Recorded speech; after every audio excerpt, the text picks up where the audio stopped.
Comment préparer au mieux la journée de pré-rentrée avec l'équipe pédagogique en place, donc l'équipe de l'école dans laquelle vous allez travailler? Eh bien, il y a un certain nombre d'outils qui vont vous permettre de préparer cette journée de manière efficace, en particulier le projet d'école, hein, qu'il serait bon que vous vous procuriez et que vous lisiez attentivement. Évidemment, une connaissance pointue des programmes et en particulier des programmes qui concernent le niveau de classe que vous allez avoir. Ça, c'est aussi une bonne façon de préparer cette pré-rentrée.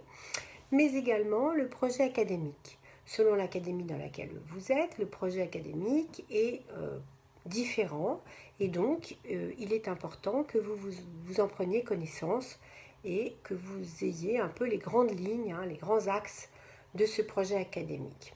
À l'intérieur de l'école, il y a d'autres documents que vous pouvez consulter, en particulier les progressions par cycle par exemple, dans les différents domaines d'apprentissage. Ça vous permet d'avoir un peu une idée de ce qui va être de votre ressort, ce que vous allez devoir travailler avec vos élèves. Et puis, ça c'est un premier axe d'information, disons.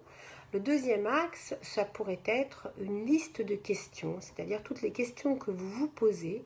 Il vaudrait mieux les lister avant la pré-rentrée, de sorte que lors du discours du directeur, l'introduction du directeur ou de la directrice, vous puissiez en supprimer quelques-unes parce que sans doute le directeur ou la directrice aura répondu à quelques-unes de vos questions et puis que vous puissiez poser celles qui restent et celles sur lesquelles vous avez encore des interrogations, les points sur lesquels vous aurez des interrogations. Voilà. Il est important également que vous pensiez dans cette liste de questions à des choses qui sont assez importantes, assez incontournables, comme les services de récréation, les règles de circulation dans l'école, aussi bien pour les élèves que pour les enseignants, les choses autour des documents officiels, mais aussi des documents pédagogiques. Est-ce qu'il y a une bibliothèque pédagogique dans l'école? Est-ce que vous pouvez y avoir accès?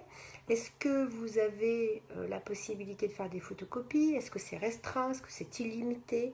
Toutes ces questions sont des questions à poser et qui sont importantes pour votre travail pratique. La coopérative également, c'est une question, mais en général, la directrice ou le directeur aborde tous ces points. Si ça n'est pas le cas, évidemment, à vous d'interroger les collègues et la directrice ou le directeur sur ces sujets.